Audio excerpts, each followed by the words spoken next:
Alright, so hello everyone. So get your violins and pieces, okay? Sabayan nyo to, okay? So mabagal lang naman, pero huwag nyo lang to yung papakinggan nyo tapos magpa-practice kayo unless na lang kukuha ninyo.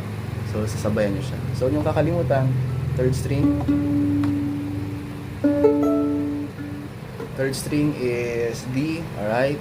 Ayan yung ano tong G, hindi naman kailangan. Third string is D, second string A, last string is letter E, okay? So, kung malilito. And then, first finger, second finger, A, B, C, D, E, F, G, A. Okay? So, get your pieces then. At, kung nawala na sa tono yung mga violin ninyo, pwede nyo siya itono. Ito, pakinggan nyo lang. A, dapat ganyan tono niya. Okay? Pag magkitono kayo, chef, paangat, and then, paloob. Okay? Tingnan nyo, paloob. Kasi kapag inangat nyo lang, babalik lang din. Okay? So, paloob, tapos paangat. Dapat ganyan tunog niya. Kapag kaunti-unti na lang naman yung difference sa tunog, dito nyo siya ikutin. Okay? Yun yung importance, yun yung ano nito. Yun yung function niya, yung tuning keys. Okay? A, E.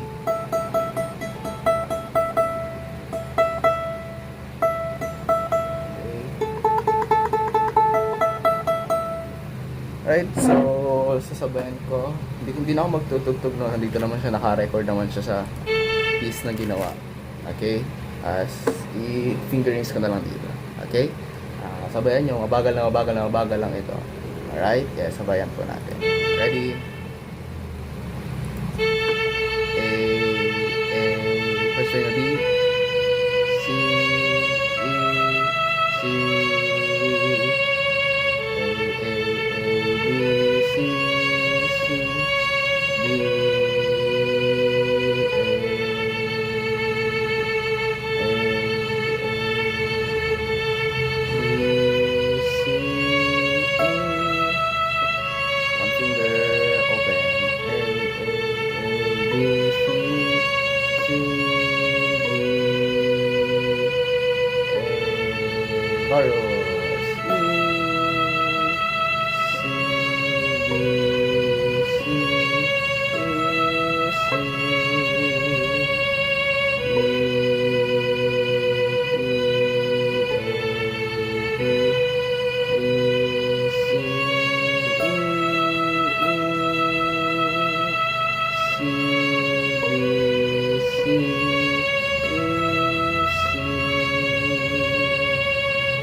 hanggang dun lang din mo na.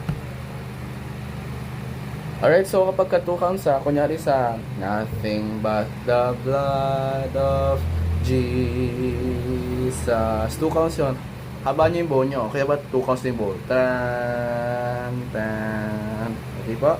And yun, huwag nyo pa-practicein mabilis, ha? Yung sabi ko, wag din ganun lang kabagal, okay? Sabayan nyo yun. Okay? So, i-pause nyo hanggang masabayan nyo siya ng yung hindi mo na siya ipapost. Okay? Kung hindi mo pa nasusundan, edi pause mo. Pag nasabayan mo ng hindi mo na post, tuloy-tuloy na. Alright? That's the time na pwede mo nang bilisan. Okay? Pero, yung ganyan mo nang kabagal. Alright po? So, wag tayo malito. So, dako tayo sa next. Okay? Sulitin na natin.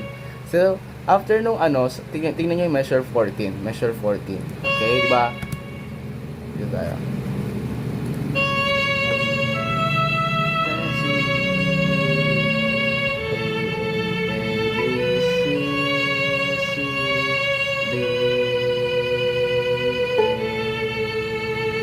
Four counts yan na rest. Rest yan na 4 counts, okay? So, and then, leading on the everlasting arms. Dito siya. D, C, D, A, D,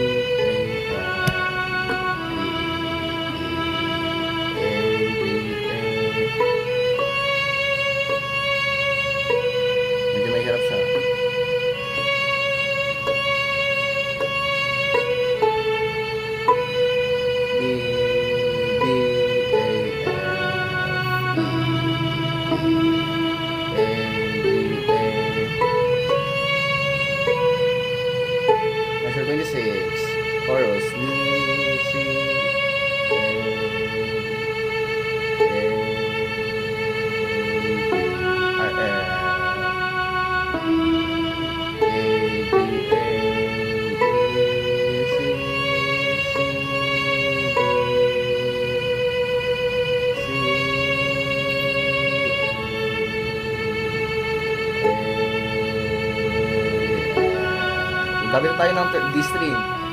Yung third string.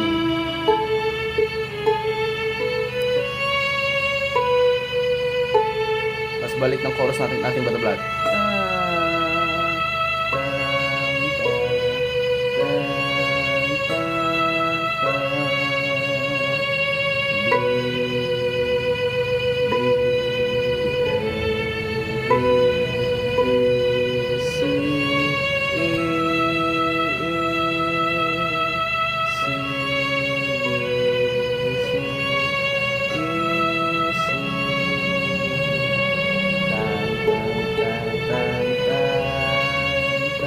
Rest 1, 2, 3,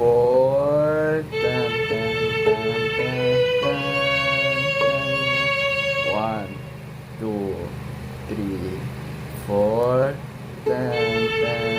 iyon C, C, E na 3, ay 4 counts. Tapos third finger sa E, A yun. Tapos A ulit. Ganun yung ending.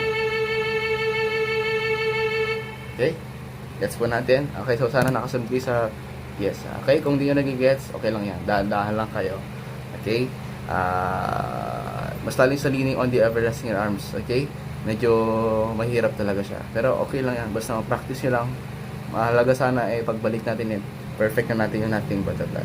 Okay? So, practice po maigi. Alright? Practice po tayong maigi. Huwag tatamarin. Ayun, enjoy nyo lang, alright? Hinga lang din. And ingatan yung mga violins nyo, matagal kong hindi makahawakan yan. At kung kaya nyo na itono, dahan-dahan lang, okay? Dahan-dahan. Kasi pag sumobra kayo ng tono, baka puputol po yan, okay? So dahan-dahan lang din. And huwag nyo siya masyado ilagay sa maiinit na place. Kung may aircon kayo sa bahay, huwag nyo rin nilalagay sa aircon. Sasakto lang. Hindi pwede nag-aircon, tapos iinit, aircon, iinit. Alright, kasi masisira siya. Kaya nga yung violin ko ganun, di ba? Hindi naging maingat lang nasira na agad kasi nag-aircon kasi tayo dito. Okay? So practice well po. Okay? So, yun lang naman, galingan nyo, practice well. Pray lang din. Kaya po ninyo lahat. Alright, sige din, bye-bye.